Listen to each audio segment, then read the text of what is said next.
Bonjour à tous et à toutes, j'espère que vous allez bien. On se retrouve aujourd'hui pour parler de la culture et du fait que je trouve personnellement que je manque cruellement de culture et que je suis sous-cultivé. Et en posant cette question, je me suis dit, est-ce que c'est un drame? Et est-ce que c'est vrai? Est-ce que si on ne connaît pas l'histoire, on est sous-cultivé? Ou est-ce que si on ne connaît pas toute la politique ou la géographie de France, on est sous-cultivé? Alors, on va partir d'un constat. Le constat, c'est quoi? C'est que l'histoire de France, je la connais dans les grandes lignes, mais là de vous dire tous les royaumes qui se sont succédés, tous les rois et tout, je m'en fiche un peu. Je connais les grandes lignes, mais je ne connais pas dans la profondeur l'histoire. Pareil pour la géographie, je sais où se situent les 5 plus grandes villes de France, mais, et là j'essaie de m'améliorer dessus parce que pour moi c'est quand même grave de ne pas connaître la géographie, vous dire toutes les villes sur cette carte à quoi elles correspondent, je ne saurais pas vous dire. Et pareil pour les acteurs de France. Tu me sors une actrice française, je connais pas son nom de famille. Et tout ça, ça fait pas pareil avec des figures historiques. Tout ça, ça fait partie de choses dont moi, et je pense que beaucoup d'autres, se disent, bah merde, je connais pas ça, j'ai un problème, je suis sous-cultivé, il faut que je m'améliore, il faut que je trouve des trucs parce que je peux pas rester comme ça. Alors, au contraire, je connais par cœur les histoires de certains jeux vidéo, je connais par cœur des anecdotes, je connais par cœur certaines. Par exemple, je connais pas le nom des acteurs, mais je connais le nom des youtubeurs. Je connais pas l'histoire d'un pays au fin fond de la grotte, mais je connais l'histoire d'un jeu vidéo ou d'une trilogie. Alors que c'est dans un monde fictif. Et du coup, je me posais la question, est-ce que je suis sous-cultivé? Est-ce que la culture que je connais est une sous-culture? Parce qu'on se dit, il vaut mieux connaître l'histoire d'un pays réel plutôt qu'un pays inventé dans un jeu vidéo par une équipe de 10 personnes qui a créé le pays en règle générale, qui a créé un peu l'histoire que moi je connais par cœur, alors que je ne connais pas l'histoire a vraiment impliqué des milliers de personnes. À ça, il y a un peu de variante dans mes réponses. La première, c'est vis-à-vis de la géographie principalement, géographie de France, oui, je suis sous-cultivé et j'essaie de m'améliorer. C'est pour ça que quand on se rend compte qu'on est mauvais dans quelque chose, ben, la chose la plus simple à faire, c'est de se pencher dessus. Donc là, j'essaie d'apprendre ma petite carte de France.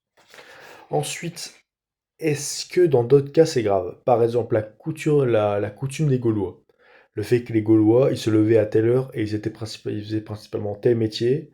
Ils étaient du genre à se coucher tard le soir, ou plus bière, ou plus vin, ou alors est-ce qu'ils faisaient des combats de coq ou des combats de... Tout ça, est-ce que c'est vraiment important finalement? Ça fait partie de notre histoire, mais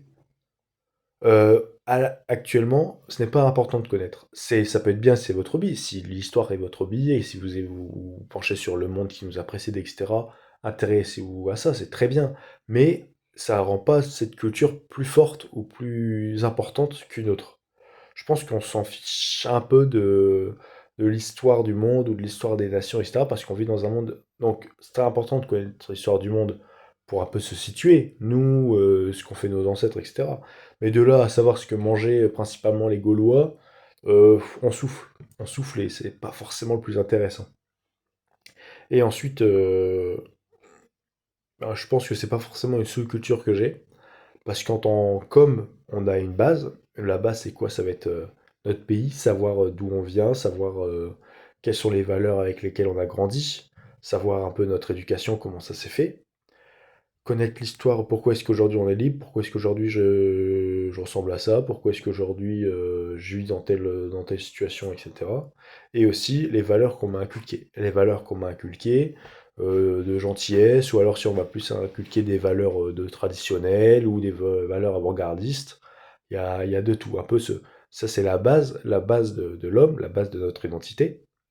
Après, il y a tout ce qu'on rajoute en plus, qui va être, ben, par exemple, les passions, ou alors nos opinions politiques, ou nos opinions vis-à-vis d'une actualité, etc. Et tout ça, c'est un plus. C'est le sucre en poudre sur le gâteau. Et le gâteau, c'est un peu nos valeurs, c'est dans quoi on est né, dans qu'est-ce qu'on ne croit pas.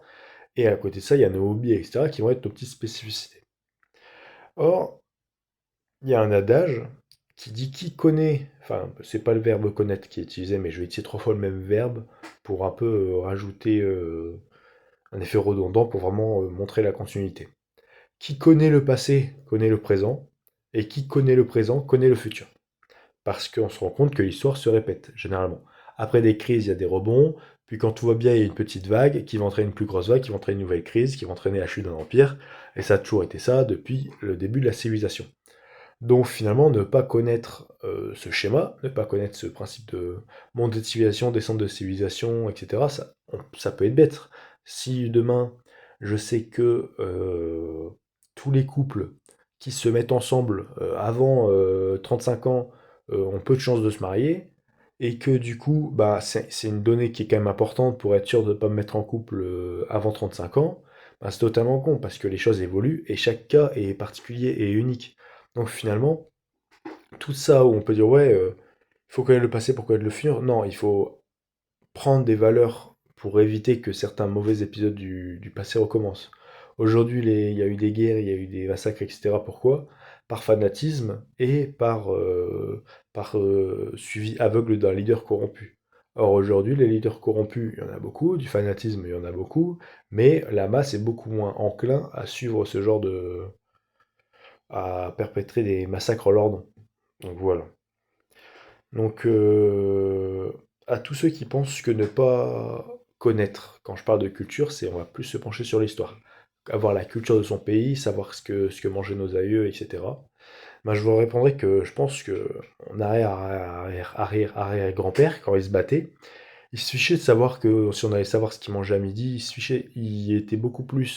serait beaucoup plus content d'apprendre que aujourd'hui je vis bien, j'ai toutes mes dents, j'ai accès à la santé, je participe pour donner la santé à d'autres personnes, je suis heureux dans ma vie, et voilà. Et je pense que dire que ouais, il faut garder, je sais pas moi, reste chrétien, parce que ton grand-père il y a 5000 ans, enfin il y a 200 ans, il s'est battu dans une croisade et il est mort, donc par respect pour lui, tu dois. Bah non, en fait, mon grand-père, ce qu'il veut, c'est que je vive bien, parce que je vive heureux, et c'est ça qui compte finalement, alors que se mettre une mauvaise pression en se disant mince, je connais pas toute cette histoire, tout ce qui me précède, c'est grave, ben, pas tellement. Il faut en savoir assez pour avoir des racines, pour être fier pour ben, déjà avoir un minimum de conversation, avoir un minimum, c'est de l'intéressement, c'est de l'histoire, c'est important. Un peu d'histoire pour être fier de ses racines, un peu d'histoire pour ne pas répéter des erreurs et de suivre par exemple des leaders corrompus ou rentrer dans du fanatisme. Un peu de notion d'histoire pour éviter des pièges évidents ou de respecter la personne en face et se respecter nous-mêmes. Mais ne pas s'obliger à promouvoir à tout prix une culture, vraiment une culture à l'ancienne, c'est-à-dire il faut que je connaisse, mon hobby ça doit être la politique et l'histoire. Bah non, en fait, ta politique ça peut être l'art et tu peux kiffer regarder des dessins. T'as totalement le droit de faire ça. Donc voilà, petite vidéo un peu courte pour dire à tous ceux qui regardent la vidéo et qui se disent suis-je sous-cultivé? Non. J'espère que vous êtes un gâteau bien fait et que vous avez des belles fondations. Mais après, tout le reste, vous vous sentez pas obligé de mettre certains arômes par-dessus, comme dans l'obligation de connaître l'histoire, etc. Ça, c'est que des excroissances d'un gâteau. C'est pas ça qui feront la bonne base d'un gâteau, c'est à vous de bien le faire. Je parle de gâteau parce que je viens d'en manger juste avant, donc c'est pour ça. Voilà. Une petite vidéo courte. Sur ce, je vous dis à la prochaine. Bye.